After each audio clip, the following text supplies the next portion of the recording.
إياك نعبد وإياك نستعين صراط الذين أنعمت عليهم غير المغضوب عليهم ولا الضالين آمين. أحييكم بالتحية الإسلام تحية طيبة مباركة من عند الله. السلام الله عليكم ورحمة الله وبركاته.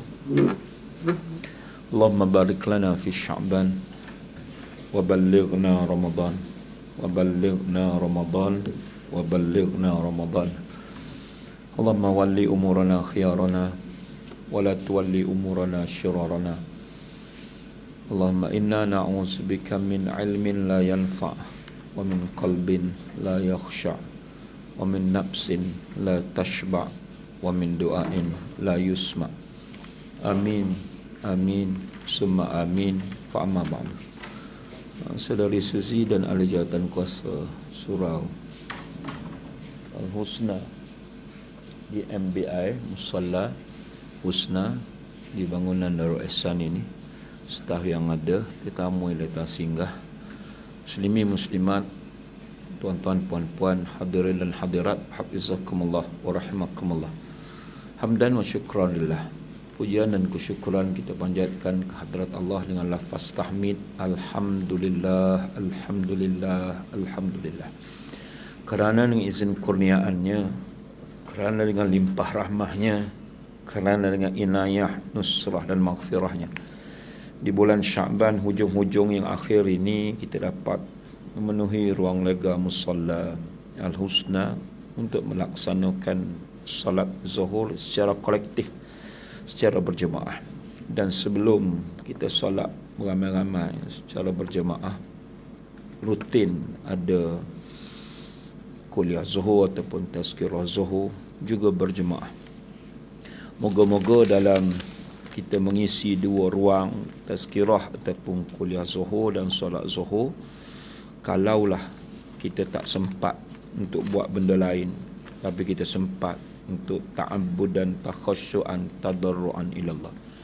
Mungkin dalam 23 jam yang lalu kita jauh daripada Allah, kerja masing-masing lah. Tapi ada 1 jam tuan-tuan spendkan masa antara pukul 1 sampai pukul 2 untuk taqarruban ilallah, mendekatkan diri kepada Allah. Salah satunya duduk dalam jilsah ilmiah. Jilsah ilmiah, jalasan ni duduk. Jadi kedudukan kita dalam posture kedudukan duduk, ana duduk atas kursi, antum antuna duduk bersila, bertipu, bersandar dalam ilmiah, iaitulah dalam belajar ilmu. Ana pula mengajar ilmu. Dia adalah satu kedudukan yang barakah.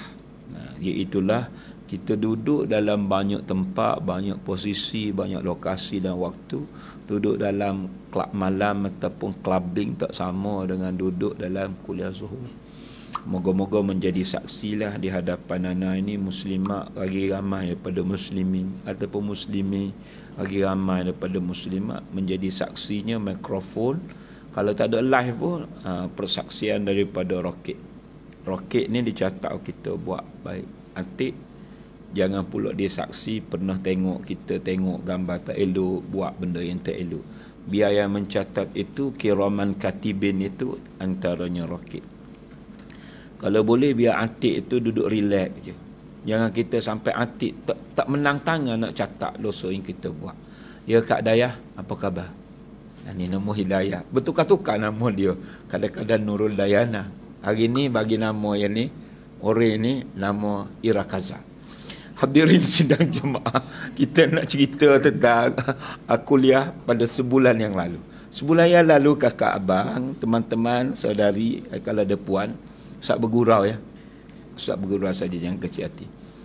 Yang kat belakang tu Putri Sarah Liana. Jadi nama, yang ni Ali ya. Bukan Sul. Hadirin sidang jemaah, kita belajar apa dia Ali sebulan yang lalu? Bab solat. Bab solat ini pada muka surat 140. Antara yang telah kita kupas, isikan masa anak remaja kita dengan solat. Itulah yang Ustaz catat pada pertemuan yang lalu. Poin dia, masa lapang yang mempengaruhi masa anak-anak ketika usia belasan tahun. Ini punca yang maknanya punca yang keempat. kita sudah mengupas punca ataupun faktor sebab berlaku gejala sosial di kalangan anak-anak kita, termasuk anak mukim, anak Korea, anak watan di Malaysia ini. Anak watan maknanya pemuda-pemudi. Mungkin kita tak ada anak, tetapi kita adalah anak syarikat dan seumpamanya. Apa dia? Antaranya kemiskinan yang menyelubungi setengah-setengah rumah. Antara puncanya apa dia? Selain daripada kemiskinan dulu, al-faqrul ladzi yukhayyimu ba'dul buyut, antaranya punca an-naza' wasyaqaq bainal aba' wal ummahat, perselisihan dan pergaduhan antara ibu dan ayah. Punca yang ketiga kita kupas dahulu, halatut talaq wa ma yushibuha min faqrin, gambaran-gambaran kes-kes talak bercerai tadi dan yang boleh membawa impak kepada anak-anak. Itu panjang lebar sampai ada tanggungjawab suami, tanggungjawab isteri. Dan masuk punca yang keempat ini apa dia? Al-faraghul ladzi yukhayyimu ba'dul buyut, iaitulah masa lapang, masa terluang, masa kosong yang mempengaruhi anak-anak ketika usia belasan tahun. Siri yang lepas.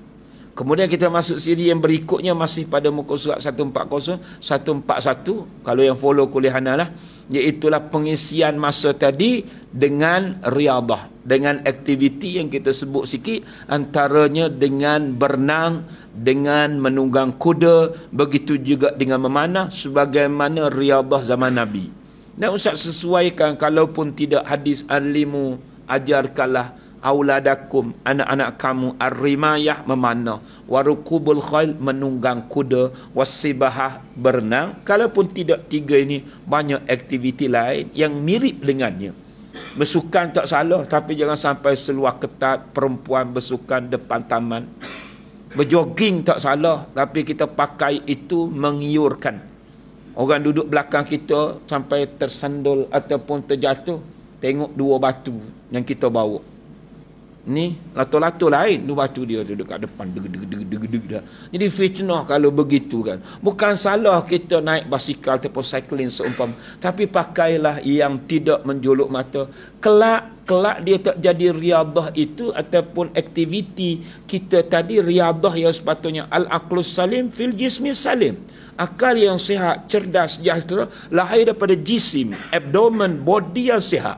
Jadi keseimbangan di antara tubuh badan fizikal dengan akal diajar oleh agama. Sampai Nabi kata al-mu'minul qawiyyu, mukmin yang qawi, yang kuat. Ahabbu indallah, disintai, dikasih di sisi Allah, minal mu'minid da'if, daripada mukmin yang da'if. Ya, nak berperang tak boleh, nak bangun qiyamul lail pun tak boleh kan. Jadi kuat untuk buat ibadat, kuat untuk memperjuangkan agama. Banyak falsafah tak salah beriadah yang telah kita kupas, iaitulah kena jaga bersukan cara agama. Takkan semua nak naik kuda. Kalau kita dah cerita dulu, dia kata apa dia? Jika mereka tidak mendapat tempat-tempat untuk bermain dan berolahraga yang bersih, ataupun tidak ada kelab-kelab yang sesuai untuk beriadah dan membentuk kekuatan, ataupun kolam-kolam air untuk belajar berenang, ataupun padang-padang untuk kecergasan badan dan gerakan-gerakan yang lain, kelak tentulah mereka akan bercampur gaul dengan teman-teman yang jahat dan kawan-kawan yang rosak dan berbahaya, dan yang demikian itu tentu sekali akan membawa kepada kecelakaan dan penyelewengan. Itu paragraf yang kedua dahulu sebagai contoh. Ibu ayah tak buat jadual cuti sekolah habis sebulan, berlalu begitu saja. Tahu-tahu kita tak sedar anak kita dah mula pandai merokok. Kita tak programkan dia. Dia mula lepak dekat dengan taman kat bawah. Rumah-rumah flat. Baru sekolah rendah. Tapi sebab kita tak isi masanya, akhir sekali abang dia ajar. Abang jahat ni, abang hak dia buang sekolah. Kalau tak nak masuk gang, kena pandai isap whip seumpamanya. Mula-mula terbatuk-batuk. Dia pun tahan batuk. Kalau batuk tak boleh, dia kata tak ada telur. Oh, dia kena tak ada telur, dia tercabar. Dia pusat lagi buat macu. Padahalnya nak batuk masuk asap yang pertama. Mulalah pandai, baru boleh masuk gang. Contoh. Sampai berlalu 2-3 bulan, bukan sekadar boleh merokok, boleh pecah rumah lah, curi itu ini, kalau tidak diisi. Sama-sama pelajaran keciciran.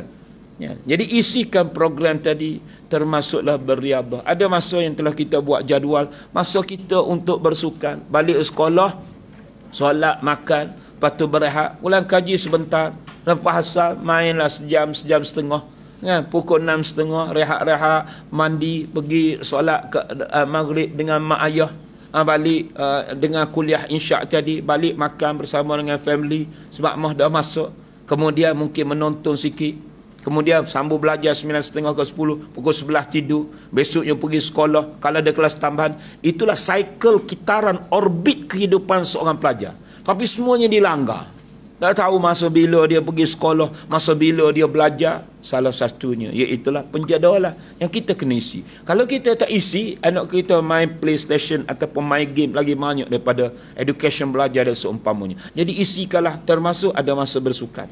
Dan pada paragraf yang berikutnya dia kata pula, selain daripada beriadah, yang boleh kita sesuaikan.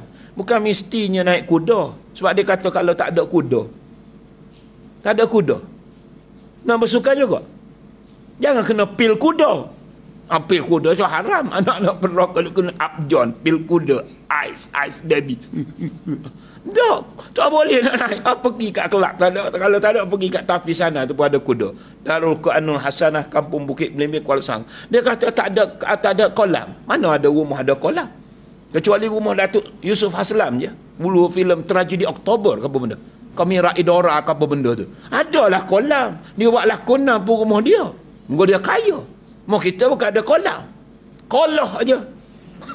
Jadi nak berenang tak boleh. Pergi dekat UIA tu bayar RM5. Sejam boleh berenang sampai mana-mana. Bahkan kalau ada apartment masuk. Maknanya tidak seperti rumah kita. Hendak sedibudaya tak hendak.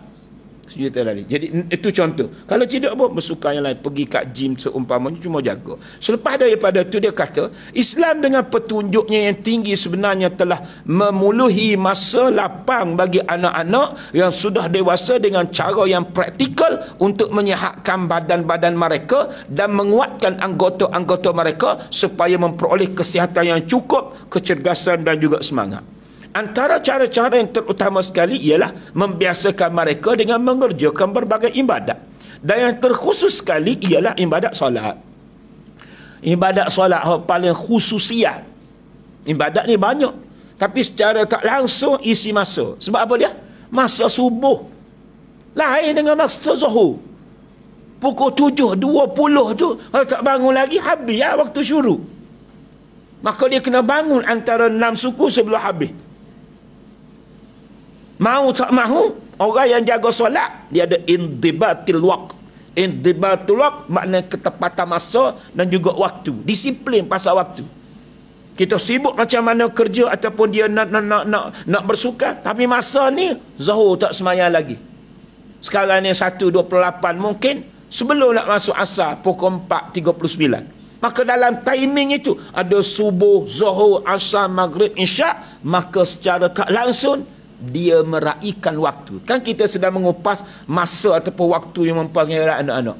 Masa buat ibadat, masa semaya, masa bersukan, masa ulang kaji, masa bersama dengan keluarga. Jadi kena jaga. Dia panggil quality time. Macam kita sibuk macam mana, ada quality time masa kita dengan family. Kalau tidak, kita makin jauh. Kakak sibuk macam mana jaga sebuah negara. Negeri mungkin Selangor. Ni bangunan pun MBI katanya. Okey, bangunan Darul Ihsan yang mengurus takbir sebuah negeri, yang jaga keuangan, jaga itu ini. Jangan sampai kita tak jaga anak-anak. Kakak jangan sampai tak jaga suami. Kita duk jaga file, akhir sekali kita terabai, suami kita dijaga oleh perempuan lain kat luar. Tak nak bagi perhatian pada dia. Perempuan ini kadang-kadang ketika dia ada nikmat suami, dia tidak menghargai. Apabila suami mula culas, mula gedik, mula gatal, mula ada perempuan lain, mula dia nak marik perhatian. Apabila dia bersaing dengan pasangan yang kedua, namanya bini muda. So jangan sampai begitu kan. Hargai. Abang pun jangan duk suka saja ahli and the gang. Jangan duk suka saja. Kamu hormat dia. Jadi bagi satu patah padanya prihatin dia nak. Waktu kita duduk kat rumah, dia nak dilayan bagaikan raja. Sebab dia sibuk cari nafkah, susah pergi ke samudera sana, hak jenis nelayan, naik bangunan jadi buruh kasar, balik nak dihargai, nak diberi satu perhatian, nak dilayan bagaikan Rumi dan Juli. Lagu Romeo dan Juliet. Macam selalu berkasih saya begitu. Kakak okey ya? Putri kan kau ni apa ni?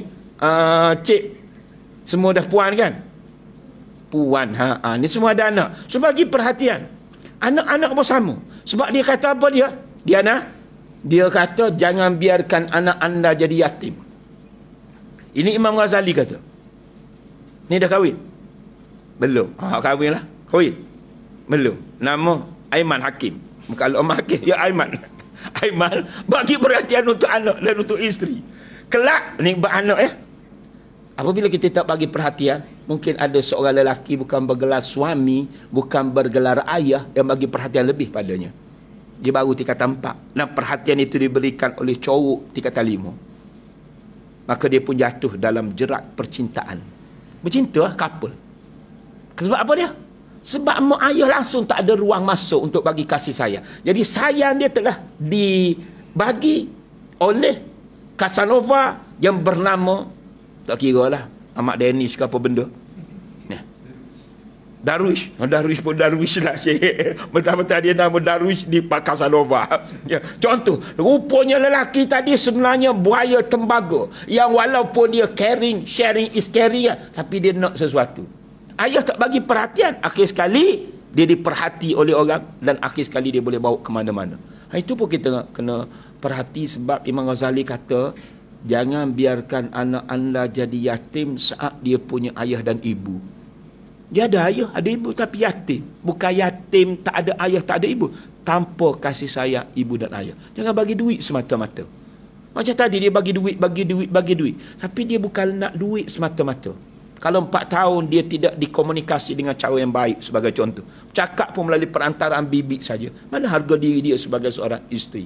Itu kredit lah. Tapi tempat yang lain pun kena jaga. Ada suatu benda yang tak boleh kita share ataupun kita nak upload, nak naik mutu semua-semua. Kelak dia jadi banyak fitnah. Tambah-tambah hakim netizen ini lagi arif daripada yang arif lagi bijaksana. Itu hakim betul. Hakim netizen ni Allah. Pandai dia pula daripada itu. Jadi kena jagalah situasi itu. Moga-moga kakak faham. Jadi pengajaran mungkin ujian untuk individu ataupun seseorang, personality itu. Tapi doa yang terbaik. Jangan kita cucuk api tengah minyak yang marak menyala. Kita jadi petrol ataupun diesel, api itu sikit, kita pergi simbah. Kita ada peranan. Patut kita mendamai yang disebut dalam Quran, yurida islah. Kita nak dia damai, dia nak kita baik. Kalau dia uji kepada kita, baru tahu langit tinggi rendah, baru tahu Rabu dan Khamis. Danis, mu tahu, jumpalah buku dengan ruah. Jangan sampai begitu. Kita perkenankan orang, kita pada muka kau, kena pada kita, baru tak tahu buku dengan ruah. Rupa-rupanya, kita pun tak tahan juga, tak sabar juga dah seumpamanya. So, Danis, jaga anak-anak. Jangan sampai nak ada masa untuk dia nak pergi tengok hari apa dia? Hari graduasi dia, aspirasi dia, hari kecemerlangan dia, hari anugerah dia dapat. Kita tak ada langsung. Papa busy. Pergi suruh mama busy dengan butik dengan itu ini. Akhir sekali suruh bibik pun duduk bergawe dengan cowok lain. Busy. Akhir sekali ada kata 5 tak busy melayan dia. Ini semua salah satu fitnah dalam jerat percintaan. Dia bercinta akhir sekali dia tinggal keluarga. Dia bercinta serupanya cinta melalui ini TikTok lah, Facebook lah, macam-macam. Rupanya dia bercinta dalam maya tu boleh jadi tok laki dia nagru. Macam lah aduk ni, hok SMS muda lagi tak. Tapi hok ita juga jadi pilihannya. Kemudian apabila jadi gawe dia jadi kedai dadah. Tahu istilah kan? Rupanya digunakan untuk mengedar dadah dalam bagasi passenger itu. Rupanya dadah. Kenapa? Kerana jantan yang dia kenal melalui maya ni. Semua itu fitnah. Ini bukan drama, realiti yang berlaku. So kontrol masing-masing. Anak-anak. Cerita apa ni dia? Cerita isi masa. Dengan solat. Bukan sekadar menepati waktu. Sebab ada waktu semayang, kena semayang. Dia sebut apa lagi? Di antaranya yang terkhusus sekali, ialah ibadat solat yang dikira oleh Islam sebagai tiang agama dan tapak kepada bangunan serta rukun yang asas disebabkan dia mengandungi faedah-faedah rohani. Faedah ni manfaat. Fawaidus salat kathiratun wa mukhtalifatun. Faedah solat itu banyak dan macam-macam, pelbagai. Wa manafi'u, manfaat yang banyak serta kesan-kesan ironi, impak secara moral dan jiwa. Orang yang solat dari sudut moralnya berubah, dari sudut jiwanya berubah. Kalau dia tak berubah, kakak, jangan salahkan solat. Saya semayang dah ni dalam 3 hari tak berubah pun. Umur anak 3 dah. Anak 3. Umur dekat 40. Saya solat dah 3 hari, tak ada perubahan pun. Mudah je nak berubah. Faham tak ni? Maknanya kalau umur anak 3 baru nak solat, nama Dennis ke Darwish tadi? Darwish tu. Darwish, wish. Anak 3, wish, umur 37 ke? Umur 40. Sepatutnya 14 mu solat, bukan umur 40. Lepas tu dia komen, saya dah solat tapi tak ada perubahan pun. Bini saya tak berubah. Janganlah begitu, guys. Orang solat bukan 3 hari. Ketika kamu umur 10 tahun sampai kamu dah 40 tahun kamu tak solat, dan jangan salahkan solat tidak merubah kita. Solat boleh mengubah. Allah sebut jelas.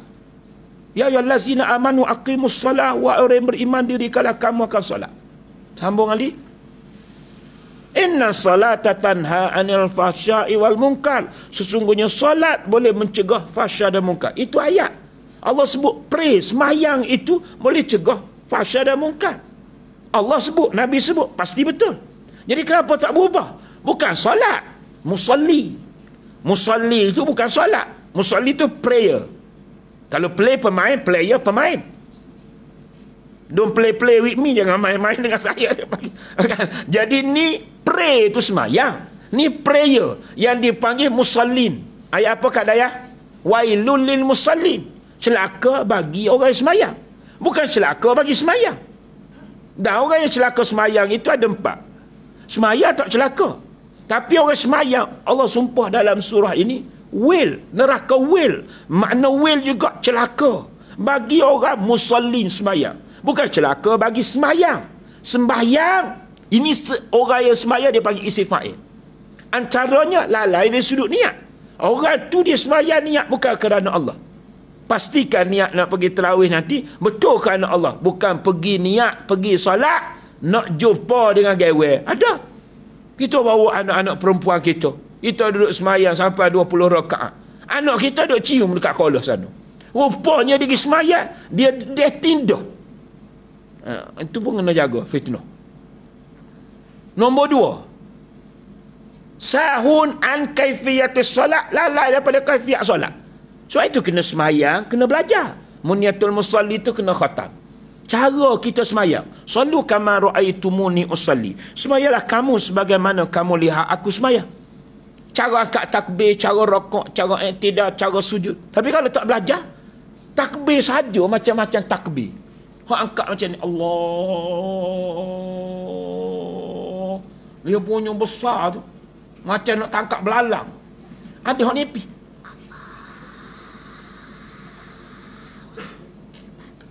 Sorot macam nak tendas sako. Ada yang macam ni, macam tu letak kat sini macam. Lepas tu apa dia jatuh, Allah tu dia hayun 1, 2, 3 baru letak kat sini. Kalau boleh berdiri kan, dia tengok macam-macam gelagat Allah, dia pun hayu. Dia panggil takbir mangkuk hayu. Oh letak kat sini. Contohlah contoh. Cuma anda tak nampak lagi yang macam ni. Allahu Akbar. Macam atromel tu tak ada lagi. Tapi nak betul buat takbir, buat rokok, buat sujud. Jadi cara kita semayang kena betul. Sebab Nabi kata, semayanglah kamu sebagaimana kamu lihat aku semayang. Kamu tengok aku semayang. Kamu baca sebagaimana aku baca. Cuba lalai dari sudut kaifiat. Nombor 3 tadi Ali. Apa dia?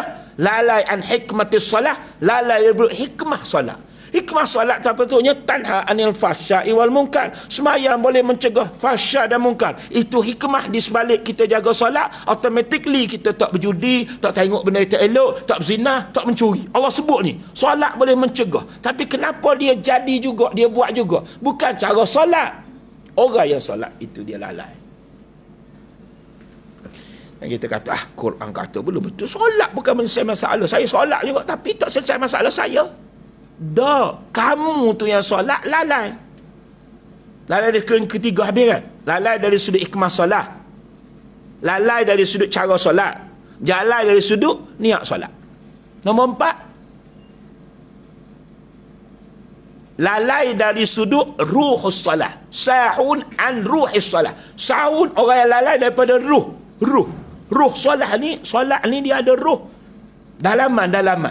Sampai disebut lau khasya'a haza, kalau khusyuk ini diletak di bahagian dada, bahagian hati. Ada kata hadis Nabi, ada kata athar, kata-kata sahabat. Kalaulah khusyuk ini diletak di bahagian sini, isyaratnya apa dia ni kat sini? Hati. Lau khasya'a haza, kalau khusyuklah ini, khusyuk hati, la khasya'a jawarihu, nascaya akan khusyuk seluruh panca indera dia, mata dia, telinga dia, mulut dia, kaki dia, khusyuk. Dah kita semayang, betapa tak khusyuknya, masuk Allahu Akbar, boleh balik ke Mesir. Mesir ni rasanya tinggal balik Nabi 98-99. Kalau tuan-tuan boleh jumpa dengan gawe, tengok kubah, lembu, tengok sait bayar gaji, peraih, sudah sedaya Assalamualaikum warahmatullahi round the world. Punya tak khusyuknya kita. Balik 10 tahun sudah boleh jumpa dalam solat. Allahu Akbar. Weh lah tinggal duit bawa batal, teringatlah solat. Punya tak khusyuk lah. So nak salah siapa? Sahabat punya khusyuk, Allahu Akbar. Masuk akhirat, lupa dunia. Masuk aja akhirat, Allahu Akbar, lupa dunia. Sampai minta bius 2 rakaat. Kita bius kena jumpa pakar bius, nak operation. Gleneagle ataupun HUKM. Sebelum nak operate, ni usah operate ni. Lai poma. Habis 8,500. Ada parut lagi. Bius lah. Habis swasta. Ada kesan lagi. Kurang macu sikit. Tutup. Habis nak bagi tahu, operation. Tak sedap habis itu. 2, dia buah dia punya ketumbuhan ni. Tuan di dahi ni. Ada benju sikit. Nak bagi tahunya, kena bius dia. Yang bius kita tak sedar, tak rasa sakit. Bius penuh. Dia minta bius, bukan Gleneagle HUKM, tidak di Columbia Hospital, tidak. Biusnya, ambil wuduk, solat 2 rakaat. Sampai panah itu boleh dicabut daripada betisnya, tanpa rasa sakit. Punyalah khusyuk. Allah angkat takbir, Allah datang, akhirat datang, dunia keluar. Sahabat ni, kisah sahabat khusyuk dalam solat. Kita Allahu Akbar, dunia masuk, Allah keluar.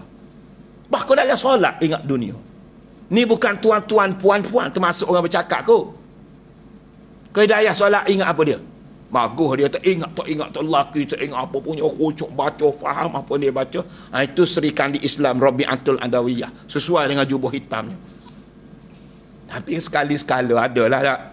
Hak banyak kalinya tak khusyuk lah. Jadi sama kita muhasabah. Jadi yang jadi celaka tadi kerana kita tak khusyuk, kita niat bukan kerana Allah, kita tak ambil hikmah solat untuk mencegah fahsyat dan munkar, dan satu lagi kita tak ikut pun cara Nabi sembahyang. Ada 4 kategori ya. Apa dia kak? Lalai dari sudut niat, lalai dari sudut hikmah solat boleh mencegah fahsyat dan munkar, lalai dari sudut cara sembahyang, dan lalai dari sudut ruh solat, iaitulah sembahyang tapi tak khusyuk. Hadirin sidang jemaah, itu dari sudut apa dia? Dari sudut moral, jiwa. Oh, orang yang betul-betul jaga solat berubah dia. Jadi baik. Kalau tak percaya tengok Umar. Umar dulu pernah nak bunuh Nabi. Sebelum dia Islam tu, bukan sekadar dia menentang ajaran Nabi, nak pergi pancung kepala Nabi. Tapi apabila dia memilih Islam, punyalah dia menangis ketika solat. Umar ganas pada waktu siang. Ni panggil Fursanun Nahar. Naharun ni siang, jadi Fursan ni macam Al-Gojo, hero, pahlawan, macam harimau berantai, ataupun macam singa di padang pasir. Nama dia pun Abu Hafsin. Abu Hafsin apa dia ni? Bapak singa lah. Awak nama apa? Ali ya ni? Nama awak? Danish. Oh, awak kata pada dia Danish tadi. Okey, awak sendiri ya? Dia kata pada Danish tadi belum kahwin. Awak dah kahwin? Dah, nama apa? Syazwan. Bulan depan aku hentam kau pula, Wan. Wan, Syazwan. Bapak singa, Wan. Abu Hafsin ni bapak singa. Berani dia bagaikan singa di siang hari. Tapi malam hatinya lembut, jinak menangis. Baca Quran. Dia panggil Rahbanuyatul Lail. Rahib pada waktu malam. Baca Quran menitik air mata. Walaupun kerah, tapi menghadapi musuh. Tapi jinak, lunak, lembut dia baca Quran. Sampai dia baca Quran tu kerana Sa'id dan juga Fatimah adik dia. Fatimah adik dia. Sa'id ni adik ipar dia lah, suami Fatimah. Baca surah Taha. Taha ma anzalna alaikal qur'ana litashqa illa tazkiratan liman yakhsha tanzilan mimman khalaqal arda was samawati al-ula ar-rahmanu 'alal arsy istawa. Didengar ayat ni menyebabkan lunak lembut hati dia. Ni sebab itu orang jadikan ayat ni surah ayat 1 sampai 5, ayat 1 sampai 6 pun kakak boleh baca ayat untuk melembutkan hati suami, melembutkan hati anak, terlalu untuk hati kita sendiri. Kau boleh baca lagi doa Nabi Daud tu, Allahumma layyin qalbahu kama layyanta li Daud al-hadid. Ya Allah, kau lembutkanlah hati anakku tadi Danish ni sebagaimana kau bagi kepada Nabi Daud boleh melembutkan besi. Lembut hati. Kalau tak tahu bahasa Arab, bahasa Jawi, bahasa Rumi pun tak apa. Tapi jangan salah. Ya Allah, ya Tuhan, kau lembutkanlah suamiku, ya Allah. Lembut sungguh. Assalamualaikum. Nyampah you. Ni lembut hati. Mana Allah malayan qalbahu, sebut nama Yusri Arifin jadi nama suami anda, kamalayan tali Daud al-Hadi, sebagaimana engkau bagi kepada Nabi Daud boleh melembutkan besi. Suami kita tak kalah sekeras besi, sepejal batu, cuma nakal sikit. Anak kita begitu. Pokoklah lebih keras daripada batu. Kalau batu pun boleh pecah, kalau besi pun boleh lunak dan jinak. Ini kalah hati suami, hati anak. Kena baca banyak-banyak. Di samping didik bimbing dia kakak. Jadi nak bagi tahu tadi, dia boleh berubah waktu Omar begitu bengis, dia lembut selembutnya, jadi warak sewarak dia. Sampai Nabi kata kalau ada makhluk yang dilantik menjadi Nabi selepas Abu Qasim, selepas Nabi, Omar lah orangnya. Hebat Omar. Jadi hikmah nak bagi tahu, boleh berubah akhlak dia, moral dia, kerana touching ataupun sentuhan jentikan Al-Quran kena hati dia. Jadi betul lah tu. Disebut apa dia? Solat tadi memberi kesan pada jiwa, pada mental, pemikiran pun berubah. Apabila jaga semayang, dia nak buat investment, dia pun tahu tak patuh syariah. Dia boleh untung 25,000 sebulan. Dia tak setuju. Walaupun dibuat, kenapa? Dia kata tidak patuh syarak. Kalau dulu tak ada. Kalau dulu yang pentingnya, pelaburan itu unsur gharar ke, riba ke, rasuah ke, arak. Yang penting, dia boleh untung 50,000 sebulan. Jadi tengok yang nak melabur, buat investment. Itu dulu punya pemikiran. Sekarang ini mental dia, pemikiran dia, IQ dia meletakkan Quran, hadis, patuh syarak, halal haram, agama prioriti yang pertama dan utama. Untung nombor 2. Berubah tadi kenapa dia? Berubah tu watak. Kalau Umar dulu 360 darjah, berubah kepada sebaik-baik makhluk. Dulu datang nak bunuh Nabi. Kenapa dia? ISLAM. Boleh Danish? Kerana QURAN. Boleh Nish? Wan, boleh Wan? Kerana Quran dan juga kerana Islam. Boleh ubah kepada sebaik mana. Habis. Kemudian rangkap ni ada 3 minit lagi. 1:50 kita game over. Dia kata, selain daripada memberi kesan pada jiwa, di sini kita akan menghitung secara ringkas faedah-faedah solat kepada badan. Faedah-faedah solat kepada body, abdomen, fizikal, supaya diketahui oleh setiap orang yang mahu tahu keutamaan dan sebab pensyariatannya. Tuan-tuan, anak saja nak tunjuk buku. Anak baca ni tak ada ayat, tak ada hadis. Tapi tujuan penceramah, buat pencerahan untuk sesuaikan. Jadi sebutnya ni antara faedah. Jadi ni poin nombor 2, nombor 3 paragraf ni panjang. Kalau nak dikupas, anak ambil satu. Faedah dari sudut, kalau dari sudut agama, kita tunduk. Contohnya kita tunduk, sujud. Takhasyu'an tadarru'an ta'abudan ilallah. Solat kan salah satu 13 rukun, kita sujud. Kita sujud dahi kita begitu mulia. Raja kah kita, PM kah kita, CEO kah kita, menteri kah kita, Tan Sri kah kita, Puan Sri kah kita, Yusri kah kita, kita sujud. Kepala kita ni dapat darjah kehormat Datuk Seri. Dia letak selempang seumpamanya. Mulia kepala ni. Kaki biasa dalam becak, dalam longkang. Tu tengok alam flora ataupun kerja kat sampah tu. Punyalah duduk dalam shit ataupun loji tandas busuk. Kaki lah. Kaki biasa duduk kat bawah. Ni yang dijunjung di kepala ada mahkota tadi. Saat kamu menjadi raja sekalipun, kamu kena tunduk setunduk-tunduknya. Dan kaki kamu diangkat tinggi. Posture ketika sujud. Kedudukan ketika sujud 7 anggota. Kaki, lutut, 2 telapak tangan, jabhatu ni dahi. Dahi kita tunduk, kita kata apa dia Nish? Subhana rabbiyal a'la wa bihamdi. Wan, Syazwan, kita baca apa dia Wan? Subhana rabbiyal a'la wa bihamdih. Maha suci Allah, engkau maha tinggi dan segala puji. Hikmah menundukkan diri. Humble. Humble tunjukkan kehambaan. Masalah kata humble, tunjuk rendah diri. Tapi orang tak solat, secara tak langsung dia bongkak ego. Dia tidak membesarkan Allahu Akbar, Allahu Akbar. Itu dari sudut moral, dari sudut kesihatan pula, dari sudut medis ataupun dari sudut tibiah, kedoktoran ataupun fizikal. Anda baca saja, anda hurai bola depan. Dia kata apa dia? Solat merupakan satu riadah. Riadah ni gerak badan lah. Ada 5 rukun riadah yang kita panggil qauli. Ada 6 yang dipanggil fi'li. Ada 2 yang dipanggil qalbi. Ada rukun qauli, fi'li, qalbi. Salah satunya kita kena buat. Action, perbuatan kita fi'li. Kena berdiri tegak betul bagi yang mampu. Rokok serta tamakninah. I'tidal serta tamakninah. Sujud serta tamakninah. Duduk di antara 2 sujud serta tamakninah. Satu yang terakhir sekali, belakang sekali. Ini pakak bondo. Pak lain ni adik-adik saja. Ya, Nurul Dayana. Apa dia kak? Hujung sekali kak. Salam tu rukun qauli Wan. Rukun qauli assalamualaikum. Ini fi'li, perbuatan. Apa dia? Siapa boleh bantu? Duduk untuk tasyahud akhir. Duduk untuk bacaan tahiyat akhir. Nina. Jadi ada kelebihan tu. Nanti Ustaz akan kupas kemudian. Jadi pergerakan rokok tadi macam mana? Boleh mengubah sakit pinggang. Sujud boleh mengubah. Ada disebut di dalam Prof. Dr. Osman Latif ini bab kedoktoran. Dia sebut ada berapa? Ada lebih kurang 13, iaitulah faedah sujud dari sudut perubatan. Dr. Osman Nasir dia bagi tahu antaranya banyak-banyak itu ketika kita sujud dia boleh membetulkan buah pinggang yang terkeluar sedikit daripada tempat asal, boleh membetulkan pundi peranakah, macam-macam jenis secara tak langsung. Tapi sujud betul-betul di sudut agama kita tunduk pada Allah. Bahkan disebut juga sujud yang betul boleh menghilangkan penyakit hati bujuk. Itu kita kupas kemudian lah.